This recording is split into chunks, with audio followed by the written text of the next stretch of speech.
You're listening to the Hustle Podcast with Justin Harrison. Today, we've got Chintzia with us all the way from Nigel, and she's got some pretty good questions lined up. So what is your first question, Chintzia? If you're in debt right now and your expenses are more than your income, what do you do? So look, this is a pretty common question that I get. The first thing to realize is that there is no magic bullet to solving the problem. If you are not covering your expenses, there's only one of two solutions. You either have to reduce your expenses or you have to earn more. It's that simple. Now, most people focus on the earning more part of it because that's the part that we can emotionally relate to the easiest. But the truth of the matter is it could probably take you a lot longer to build up more income than it is to save on your existing expenses. Now, a lot of people obviously are very, very close on their expenses, especially with the rising costs of everything. The cost of living as opposed to income is not really matching up for a lot of people. But this is an uncomfortable conversation that you have to have with yourself. First of all, you have to accept it. Secondly, you have to get your family and those closest to you to accept that if you're not earning enough to cover your basic expenses, you have to cut back. It's that simple. And then the second solution is to figure out how to go and earn more money. But the problem is most people are focused on how do I go earn more money to meet my expenses rather than let's do the logical thing, which is to cut back first. And so I've been there many stages of my life. It's not comfortable. I know there's a lot of emotional stuff that goes into it. And then, of course, there is this human nature that says to us, well, you know, this is what it is. I can't do anything about it. But if you sit down and you draw up a list of your expenses, if you draw up exactly what your income is, the goal is always to spend less than you earn. You will never earn your way to wealth. You will save your way to wealth. And this is what I always tell people. You've got to focus in on spending less than you earn. There isn't a magic bullet for it. There's no magic formula somebody's going to give you. It is literally that simple. So step number one, draw up a budget. Know exactly what you're earning. Know exactly what your expenses are. And then in order of priority, you need to get rid of the things that you can get rid of. It's that simple. It's not the answer you want to hear. I know a lot of people want an easier answer, but this is, you know, unfortunately, it's human nature to trick ourselves. We lie in bed at night and we think about how we can get more money. We focus on all the things that will get us to where we want to be, but we don't focus on the things that we need to know, the things that we need to hear. And the truth of it is budgeting is not sexy. It's not nice. It's not nice having to spend less than you earn, especially if you're not earning enough. It's not nice to have to figure out how to make do with nothing or little to nothing when times are tough. But this is the way humans have evolved and existed for thousands of years. And money is just like a resource, like any other resource that humanity deals with. If you leave the tap open, the water will run dry. And that's what's currently happening in your life. It's as simple as that. So what's your next question? Let us know. My next question is, once I make the money that I really want to make, how do you know what to do to keep that there and not make mistakes and lose that money? So it's a great question, right? And it leads actually directly into the first question you asked me. And I tell this to people all the time. If you want to build a house, you've got to put down good foundations. You cannot go and buy the most expensive material, the nicest finishes for a home, and just try and build a house without laying down foundations. And the reason why people don't succeed financially is because they don't get the basics right.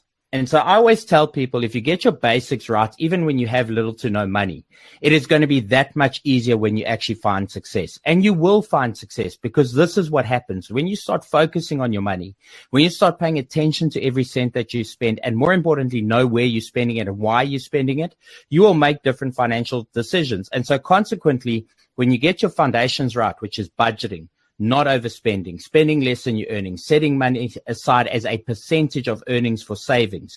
Because a lot of people don't see things as percentages.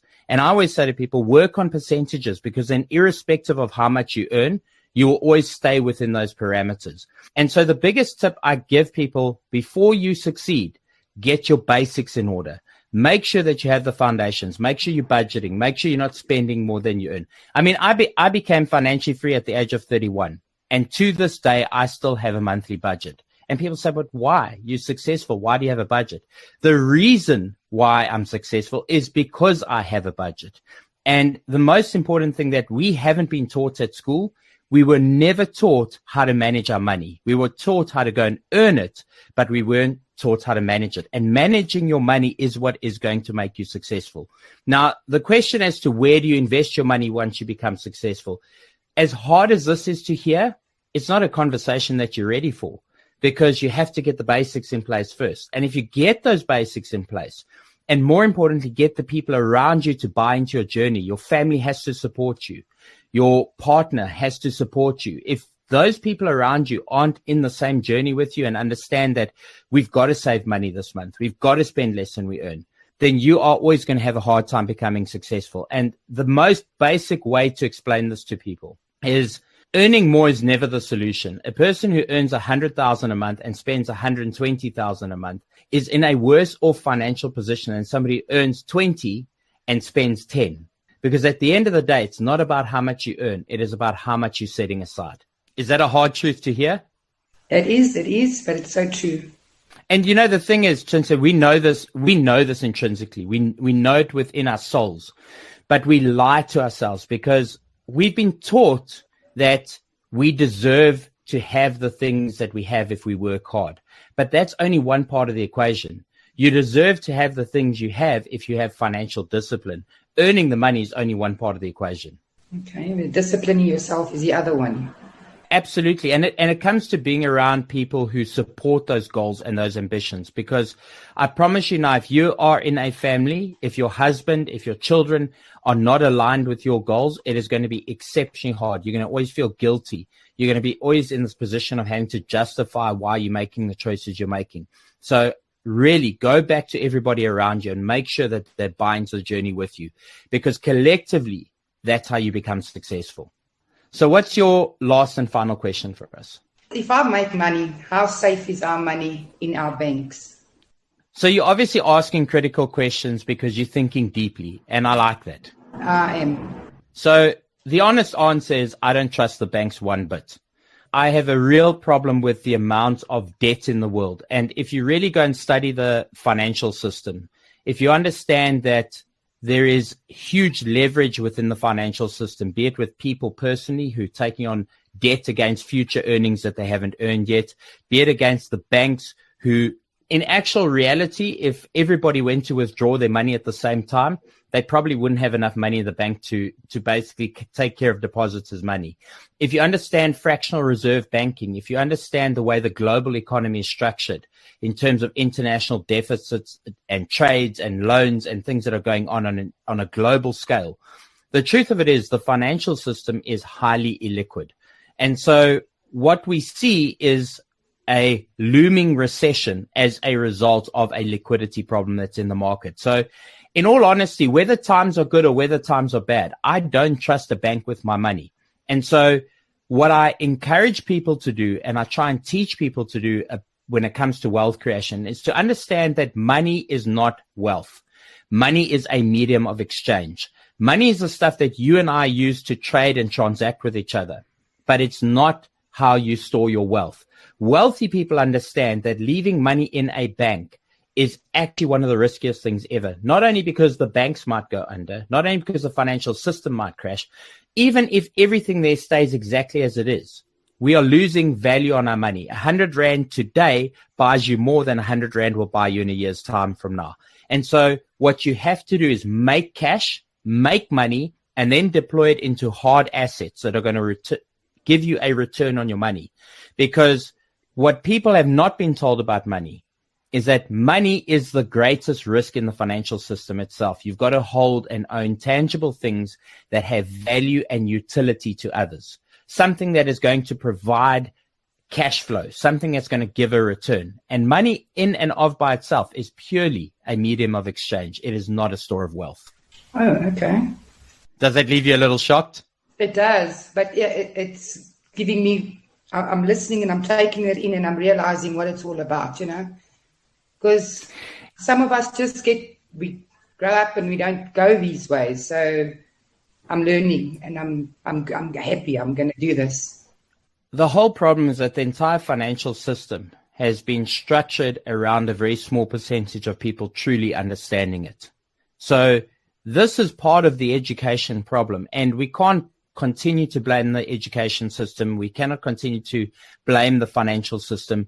We have to take responsibility for ourselves. We have to take responsibility for our family members. And it is no longer simply good enough to go and get a job. It is no longer simply good enough to go and earn money and to rely on a broker to take care of your retirement annuities and your retirement plans. We have to self-educate.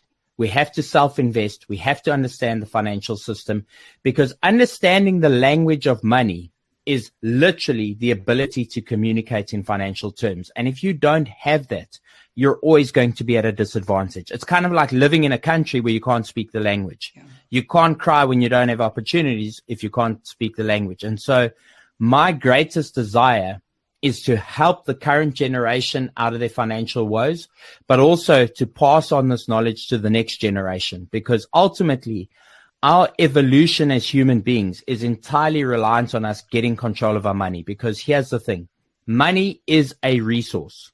And even though banks are printing more of the stuff and countries are printing more of the stuff, at the end of the day, that is not good enough to solve the problem. If that were the case, we'd simply print $1 trillion for every person on earth and give it to them. The thing that makes money valuable in the first place is that it's hard to come by, that it's something we have to chase after, provide labor and work and exchange value for. But if we want to truly be successful with money, it's no longer just acceptable that we go and earn the money. We've got to understand how to use it.